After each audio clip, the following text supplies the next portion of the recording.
This is a video about driving at night time on country roads. So yes, I'm just driving on a normal road at the moment, but I've got some stuff to say before I begin.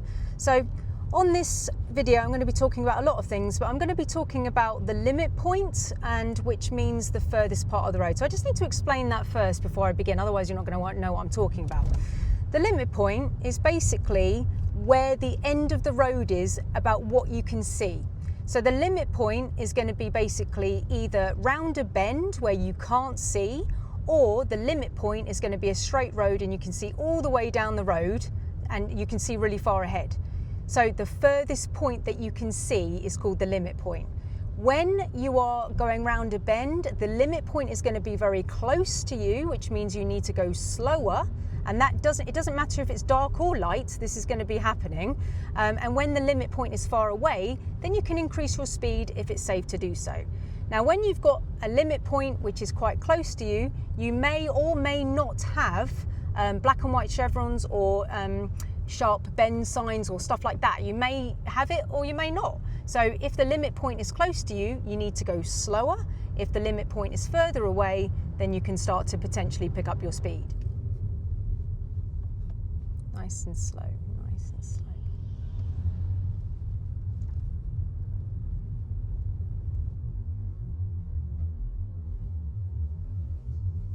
Okay, so I'm about to be going on country road. So the first thing that I'm warned about is it gets very narrow. Now, that was a sign on the left, and I've got more signs on the left to say I've got a double bend and there could be horse riders. Okay, this is not suitable for HGVs, heavy goods vehicles. I'm sure that this road used to be just for horse and cart. It is extremely narrow and it's not been updated. I am warned about wild animals here. Now, it's a 30 at the moment. However, I am going to be going very, very slowly because one, the limit point is close to me, which I'm going to talk about more in a minute, and two, it says slow on the floor and I really can't see and it's dark and it's wet, right? So I am going to be going quite slowly here. Now, the limit point is very close to me here, so I'm going to be slowing down a bit and looking to see if anybody's coming, to look to see if there's lights. However, I am worried about bike users and cars not using lights, so I can't fully say that no one's coming because people might not have the lights on. Okay, so I'm checking. The limit point's quite close to me, so I'm not going too fast. Like I said before, this is an extremely narrow road because I'm sure that it used to just be for horse and cart. So if anybody comes, it could be, if they are a big vehicle, that I might have to safely choose to go up the curb to get out of their way. This did happen to my student on a driving test really recently. The examiner asked her to go up the curb. It is something that you might have to do if there is no other option. Please look for pedestrians. Very, very careful. Do not go up the curb quickly in these situations. Use it as a last resort if you need to. Check out the sign. It's a national speed limit road. I'm going to talk about that more in a minute, okay? So yeah, if you do have to go up the curb to get out of people's way on narrow roads, whatever you do, don't do it quickly. You might burst your wheel, okay? So that is really important. Now, here's our country road. First of all, I need to know how to use my full beams. I'm checking my mirrors and I'm going to put my lights on. Now, the limit point is already very close to me. I don't know what's around the corner, so I'm going to slow right down. I'm looking for lights. I'm in second. I double checked that. I'm looking really far ahead. I'm utilizing the side windows. The limit point is exceptionally close to me here, so I'm just going really slowly, looking for lights, and I'm going to go down into first gear because that is incredibly sharp.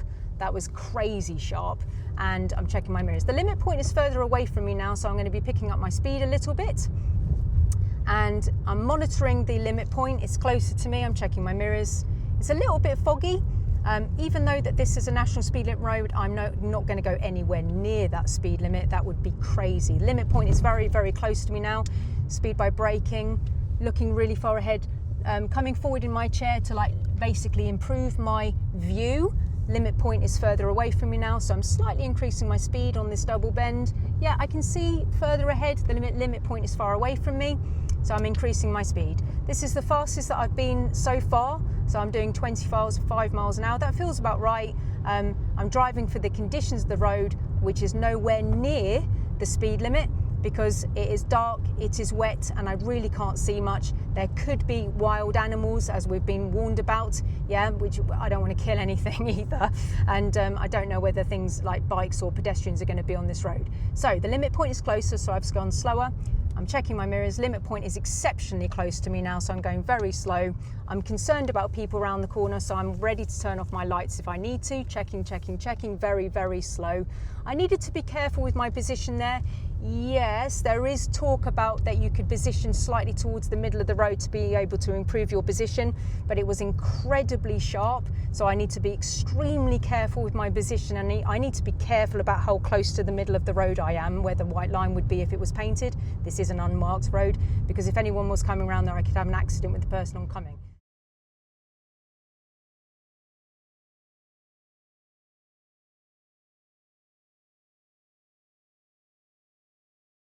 Okay guys, so I've just turned around and I'm going back. There's some puddles here, so I'm just checking my mirrors to overtake the puddle. I don't really want to go through that unless I'm absolutely forced to. I can go slower for that situation.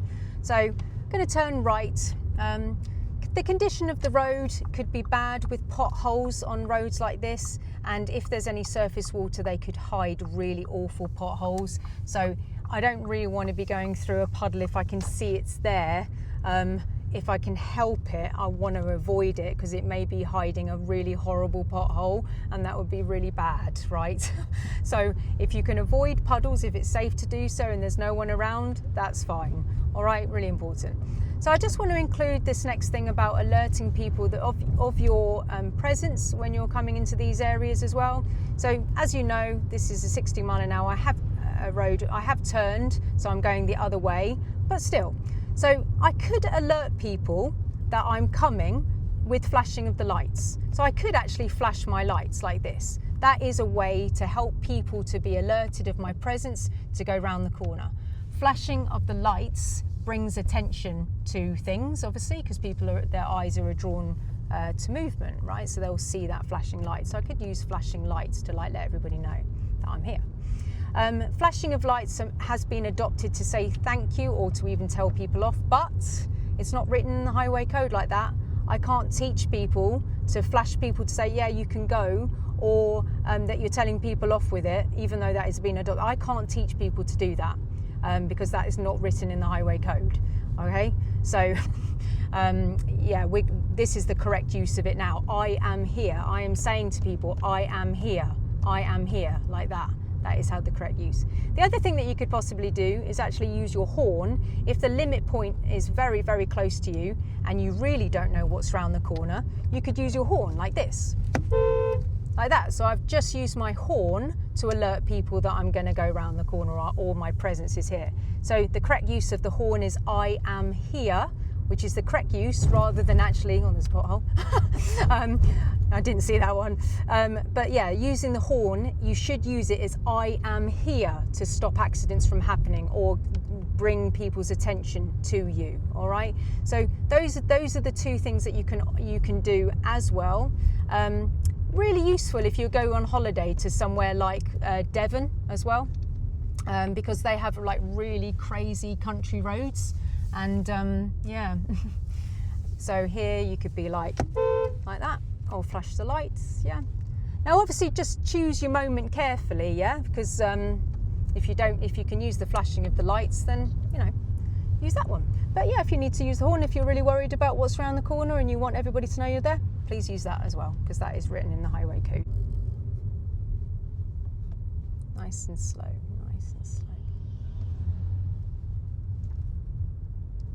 So on these roads as well, we want to have high anticipation, okay? So basically you need to pretend constantly that there is something coming. If you pretend constantly that something's coming, you're going to have better position because you've already thought about it, so you want to be out of the way. That is really important, okay? So we're just checking our mirrors and we're anticipating that somebody's coming towards us now. So we're going slower because we can't see around the bend. The limit point is close to us. I'm anticipating that there will be something coming. Anticipation is very, very important for speed related stuff. Like if the limit point is close to you, you go slower, but you're also doing anticipation to have excellent position. Yeah, really, really important. See, my position is always in the lines here. If it's safe, obviously if there's a pothole or surface water, I'm going to be changing that, but I'm going to have excellent position so I'm safe with the people who potentially may come towards me. Now, I am going to make a video about longer, faster roads, and I'm going to be talking about positioning them, because, you know, if this was like a longer, faster road where I could retain more speed on this, then I would be talking about, if you go round a bend to the left, then you can have a lovely center position, which will help you to see round the left bend more, okay? And when you're turning to the right, it's a good idea to be slightly more to the left, so you again improve your position. But with these very, very narrow roads, we're just going slower, and we're just going really, really slow for this, because I can't really do anything with my position on these roads apart from just have a good position in case somebody comes towards me. I can't really teach you the position on these particular, this is a 60, but I can't go anywhere near 60. So I can't really show you the gear changes or the position. So I'm going to do that in the other video. All right, guys. But yeah, I really hope this bit of information has helped you. And yeah, another video will be coming soon.